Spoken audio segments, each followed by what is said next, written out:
Selamat pagi anak-anakku, bertemu lagi kita di pendidikan agama Katolik. Nah, hari ini kita kembali lagi membahas tentang karya pelayanan gereja, di mana minggu lalu juga kita sudah membahas. Nah, tapi Bapak mau bersinggung kembali sebelum kita melanjut ke membaca bagian kitab sucinya. Nah, 3 tugas pokok gereja adalah tugas yang diberikan Yesus kepada para muridnya dan dilanjutkan oleh semua orang umat beriman. Nah, 3 tugas pokok gereja itu apa saja? Nah, Bapak kembali membahasnya itu mewartakan, melayani, mengembalakan.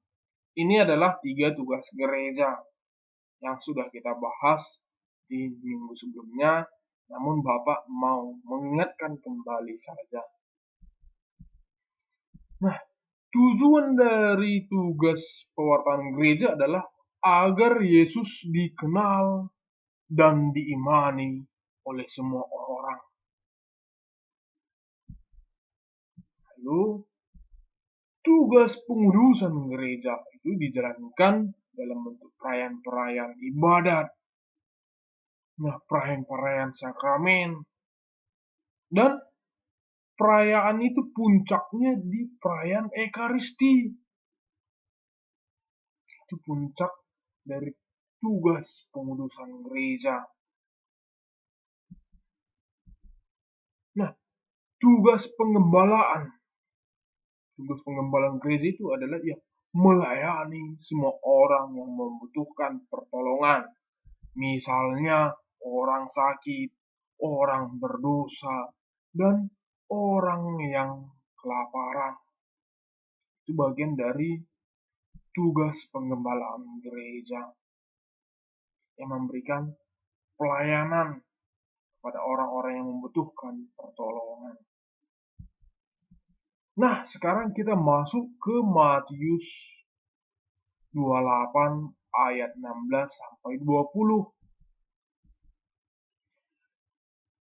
Dan ke-11 murid itu berangkat ke Galilea, ke bukit yang telah ditunjukkan Yesus kepada mereka.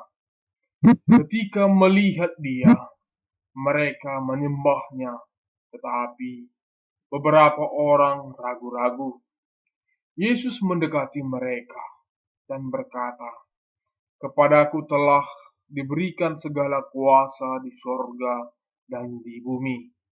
Karena itu, pergilah, jadikanlah semua bangsa muridku dan baptislah mereka dalam nama Bapa dan Anak dan Roh Kudus.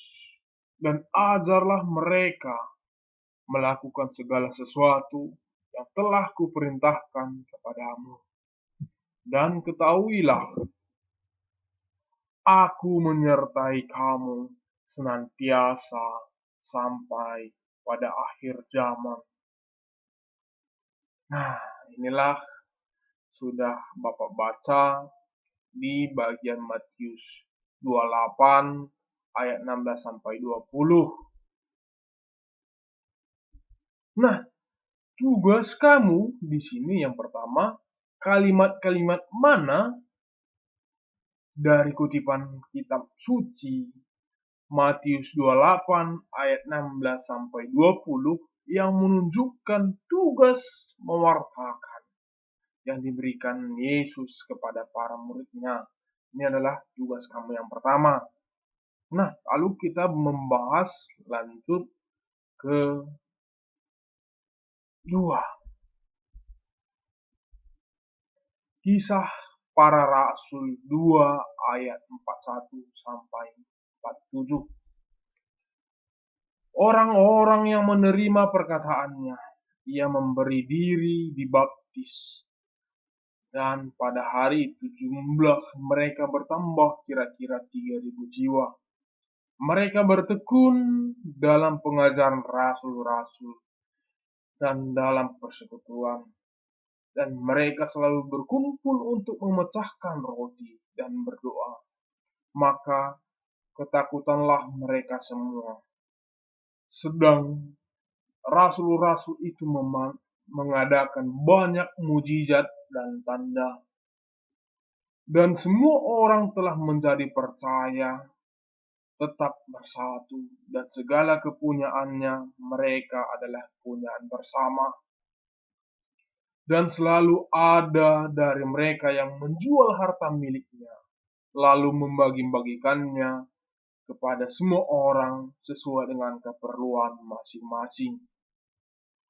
Dengan bertekun dan dengan sehati, mereka berkumpul tiap-tiap hari dalam bait Allah.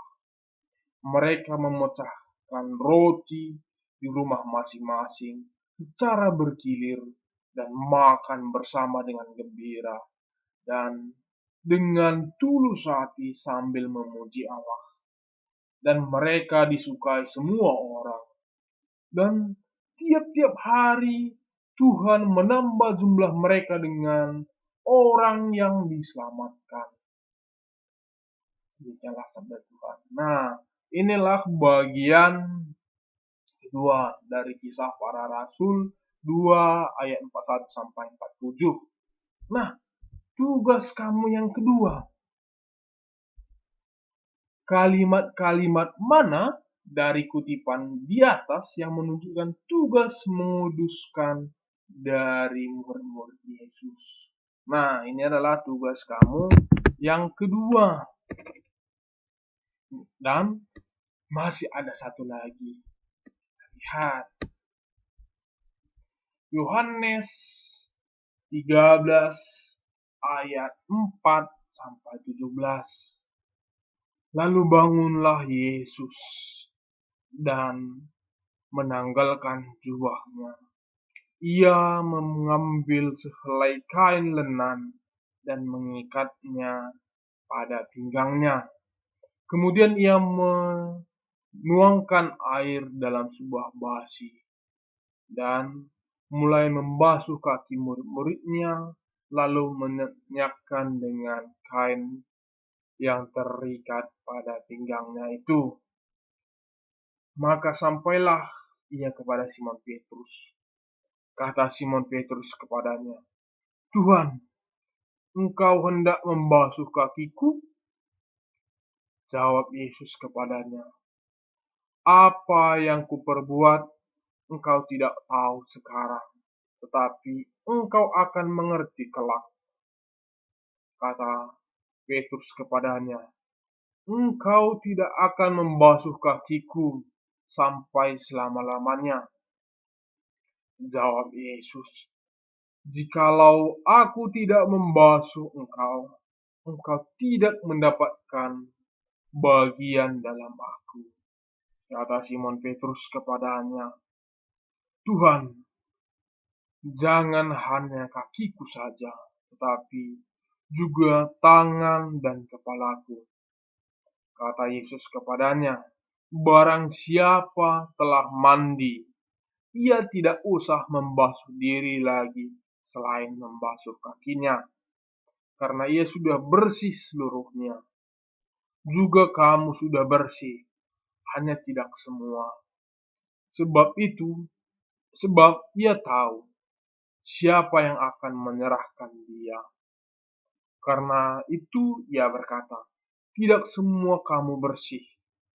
Sesudah ia membasuh kaki mereka, ia mengenakan pakaiannya dan kembali ke tempatnya. Lalu ia berkata kepada mereka, mengertikah kamu apa yang telah kuperbuat kepadamu?